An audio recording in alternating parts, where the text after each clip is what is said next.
Channel को subscribe करो पहले। हाँ जल्दी करो, मुझे पता है कि आप लोग नहीं करते हो, वीडियो देखते हो लेकिन सब्सक्राइब नहीं करते। ये लाल कलर का बटन नहीं से दबाओ, जल्दी दबाओ, जल्दी दबाओ, फिर मैं शुरू करूँ। दबा दो जल्दी, दबा दिया, घंटी में दबा दे। 1947 भारत आजाद हुआ, लेकिन ये जीत आसान नहीं थी। देश का बंटवारा हुआ, पाकिस्तान बना। ये नया मुल्क दो हिस्सों में बंटा था, बीच में हजारों मील का हिंदुस्तान। पूर्वी पाकिस्तान और पश्चिमी पाकिस्तान कागजों पर एक, हकीकत में दो। पूर्वी पाकिस्तान यानी बंगाल अपनी अलग संस्कृति के लिए जाना जाता था। यहाँ बांग्ला बोली जाती थी, अपनी साहित्य और संगीत पर नाज था। पश्चिमी पाकिस्तान, जहाँ ज्यादातर उर्दू और पंजाबी बोली जाती थी, बहुत दूर और बेपरवाह लगता था। यहीं से नफरत के बीज बोए गए। पाकिस्तान में ज्यादातर होने के बावजूद बंगालियों के साथ भेदभाव होता था। उनकी जबान, उनका कल्चर सब दबाया जाता था। सत्ता पश्चिम के हाथों में थी, नाराजगी बढ़ती गई। एक मुत्तहिद पाकिस्तान का सपना टूटने लगा। पूर्वी पाकिस्तान के लोग अपनी पहचान, अपना ही क्यों चाहते थे। उनकी आवाज बने शेख मुजीबुर रहमान, जो अवामी लीग के नेता थे। मुजीब, जैसा कि उन्हें प्यार से बुलाया जाता था, बंगाली गौरव और स्वायत्तता के प्रतीक बन गए। 1970 में पाकिस्तान का पहला आम चुनाव हुआ। अवामी लीग ने जबरदस्त जीत हासिल की और राष्ट्रीय सभा में बहुमत प्राप्त किया।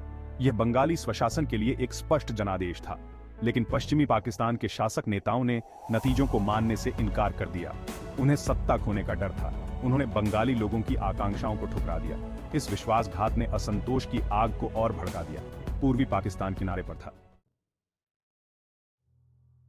25 मार्च 1971 की रात पाकिस्तान ने पूर्वी पाकिस्तान के बेगुनाह नागरिकों पर जुल्म ढा दिया। ऑपरेशन सर्चलाइट नाम से यह आतंक और नरसंहार का अभियान था।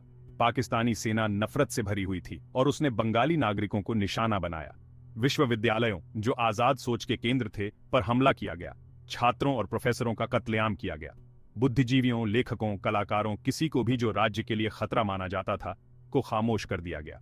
घरों को लूटा गया, गांवों को जला दिया गया, महिलाओं के साथ बलात्कार किया गया। ढाका की सड़कें लाशों से पट गईं। दुनिया ने पूर्वी पाकिस्तान में हो रहे इस नरसंहार को देखा। इस बर्बरता से भागते हुए लाखों बंगाली अपना घर छोड़कर भाग गए। उन्होंने पड़ोसी देश भारत में शरण ली। यह एक बहुत बड़ा मानवीय संकट था।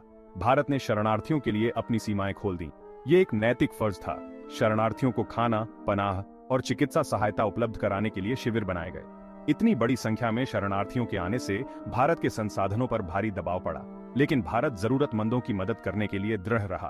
प्रधानमंत्री इंदिरा गांधी ने अंतर्राष्ट्रीय समुदाय से मदद की अपील की। उन्होंने पाकिस्तान के अत्याचारों की निंदा की। दुनिया अब बंगाली लोगों की तकलीफों को नजरअंदाज नहीं कर सकती थी। भाग 5, भारत की प्रतिक्रिया, एक नैतिक दायित्व। यह केवल एक राजनीतिक कदम नहीं था, बल्कि एक मानवीय कर्तव्य भी था। भारत ने सिर्फ शरण ही नहीं दी, उसने मुक्ति बहनी, जो बंगाली स्वतंत्रता सेनानी थे, को एक वैध बल के रूप में मान्यता दी। यह मान्यता उनके संघर्ष को एक नई दिशा देने के लिए महत्वपूर्ण थी। भारत ने उन्हें प्रशिक्षित किया और उन्हें हथियार मुहैया कराए, जो उनकी लड़ाई में बहुत महत्वपूर्ण साबित हुआ। यह समर्थन उनके आत्मविश्वास को बढ़ाने और उनकी ताकत को मजबूत करने में सहायक था। दुनिया पाकिस्तान के कार्यों के परिणाम देख रही थी। अंतर्राष्ट्रीय समुदाय की नजरें इस संघर्ष पर टिकी हुई थी। शरणार्थी संकट, जुल्म की दास्तानें, विरोध की भावना, सब कुछ एक निर्णायक हस्तक्षेप की जरूरत की ओर इशारा कर रहा था। यह समय था जब दुनिया को एकजुट होकर इस अन्याय के खिलाफ खड़ा होना था। भारत चुपचाप नहीं बैठा रह सकता था। यह समय था निर्णायक कदम उठाने का। भारत ने सोवियत संघ के साथ दोस्ती की संधि पर हस्ताक्षर किए। यह संधि एक महत्वपूर्ण रणनीतिक कदम था। यह संयुक्त राज्य अमेरिका या चीन, जो दोनों पाकिस्तान का समर्थन कर रहे थे, एक किसी भी हस्तक्षेप को रोकने के लिए एक रणनीतिक कदम था। यह भारत की सुरक्षा और संप्रभुता के लिए आवश्यक था। उपमहाद्वीप को नया रूप देने वाले टकराव का मंच तैयार हो चुका था। यह संघर्ष केवल क्षेत्रीय नहीं, बल्कि वैश्विक महत्व का था। भाग 6, युद्ध शुरू, पाकिस्तान का खतरनाक दांव। 3 दिसंबर 1971 को पाकिस्तान ने भारतीय हवाई अड्डों पर हवाई हमले किए।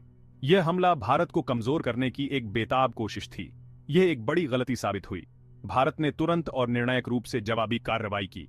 भारतीय वायुसेना ने पाकिस्तानी हवाई अड्डों को निशाना बनाकर उनकी हमला करने की क्षमता को नष्ट कर दिया। पूर्वी सीमा पर भारतीय और बांग्लादेशी सेनाओं ने एक साथ हमला किया। पाकिस्तानी सेना हतोत्साहित और हार के कगार पर पीछे हटने लगी। उनकी रक्षा प्रणाली ध्वस्त हो गई। युद्ध का रुख बदल चुका था। भाग 7, साहस की विजय, बांग्लादेश की मुक्ति। ये एक ऐतिहासिक क्षण था जब साहस और बलिदान ने एक नए राष्ट्र को जन्म दिया। मुक्ति बहनी के साथ लदिरीडेच रही भारतीय सेना तेजी से आगे बढ़ा रही थी। उनके कदमों में एक अटूट विश्वास और दृढ़ संकल्प था। उन्होंने महत्वपूर्ण शहरों को आजाद करा लिया और पाकिस्तानी सेनाओं को पीछे धकेल दिया। हर जीत के साथ स्वतंत्रता की उम्मीदें और भी प्रबल हो गईं। बांग्लादेश के लोगों ने अपने मुक्तिदाताओं का स्वागत खुशी से किया। उनकी आंखों में आजादी की चमक और दिलों में नई उम्मीदें थीं। 16 दिसंबर 1971 को युद्ध शुरू होने के सिर्फ 13 दिन बाद पाकिस्तान ने आत्मसमर्पण कर दिया। यह एक निर्णायक मोड़ था। यह बांग्लादेश के लिए खुशी का पल था। जुल्म के खिलाफ एक कठिन जीत। यह उनकी दृढ़ता और संघर्ष का परिणाम था। एक क्रूर संघर्ष की राख से एक नए राष्ट्र का जन्म हुआ। यह एक नई शुरुआत थी, एक नई पहचान के साथ। दुनिया ने देखा कि कैसे भारत ने 93,000 से ज्यादा पाकिस्तानी सैनिकों के आत्मसमर्पण में सहयोग किया। यह एक अद्वितीय घटना थी। द्वितीय विश्व युद्ध के बाद से यह सैनिकों का सबसे बड़ा आत्मसमर्पण था। यह इतिहास के पन्नों में दर्ज हो गया। यह भारत की सैन्य ताकत और न्याय के प्रति उसकी प्रतिबद्धता का प्रमाण था। यह एक ऐसा क्षण था जिसने दुनिया को भारत की शक्ति और संकल्प का एहसास कराया। भाग 8। एक नई सुबह उपमहाद्वीप का पुनर्निर्माण। 1971 के युद्ध के दूरगामी परिणाम हुए। इसने दक्षिण एशिया के नक्शे को बदल दिया। बांग्लादेश एक स्वतंत्र राष्ट्र के रूप में उभरा जो जुल्म की बेड़ियों से मुक्त था। एक क्षेत्रीय शक्ति के रूप में भारत की भूमिका मजबूत हुई। युद्ध ने पाकिस्तान के भीतर की कमजोरियों को भी उजागर किया। दो राष्ट्र का सिद्धांत जिस पर इसका निर्माण हुआ था, चकनाचूर हो गया। एक एकेश्वरवादी इस्लाम का मिथक टूट गया। बांग्लादेश का जन्म न केवल बंगाली लोगों के लिए बल्कि स्वनिर्णय के विचार के लिए भी एक जीत थी। इसने जुल्म और अत्याचार के खिलाफ एक मजबूत संदेश दिया। भाग 9। वैश्विक प्रभाव। दुनिया का ध्यान आकर्षित होता है। 1971 के युद्ध का वैश्विक राजनीति पर गहरा प्रभाव पड़ा। इसने विकासशील दुनिया में शीत युद्ध की दुश्मनी के खतरों को उजागर किया। इसने मानवीय संकटों के लिए अधिक मजबूत अंतरराष्ट्रीय प्रतिक्रिया की आवश्यकता को भी रेखांकित किया। युद्ध और उसके बाद के शरणार्थी संकट को भारत ने जिस तरह से संभाला, उसकी सराहना हुई। विशेष रूप से इंदिरा गांधी के नेतृत्व और करुणा की प्रशंसा की गई। युद्ध ने उनकी छवि एक वैश्विक नेता के रूप में मजबूत की। बांग्लादेश के निर्माण से दक्षिण एशिया में गठबंधनों का पुनर्गठन भी हुआ। भारत और बांग्लादेश ने साझा मूल्यों और आकांक्षाओं के आधार पर गहरा बंधन बनाया। भाग 10। वीरता की विरासत। भारत का सबसे गौरवशाली समय। यह वह समय था जब पूरा देश एकजुट होकर एक ही लक्ष्य के लिए खड़ा था। 1971 का युद्ध भारत का सबसे गौरवशाली समय था। इस युद्ध ने भारतीय सेना की ताकत और संकल्प को दुनिया के सामने रखा। यह भारतीय सशस्त्र बलों के साहस और बलिदान का प्रमाण था। उनके अदम्य साहस और बलिदान ने देश को गर्व से भर दिया। इसने उनकी पेशेवर कुशलता, उनकी रणनीतिक दूरदर्शिता और कर्तव्य के प्रति उनकी अटूट प्रतिबद्धता को दर्शाया। भारतीय सेना ने अपनी रणनीति और नेतृत्व से युद्ध को जीत में बदल दिया। युद्ध ने भारतीय लोगों की भावना को भी उजागर किया। हर नागरिक ने अपने तरीके से योगदान दिया, चाहे वह मोर्चे पर हो या घर पर।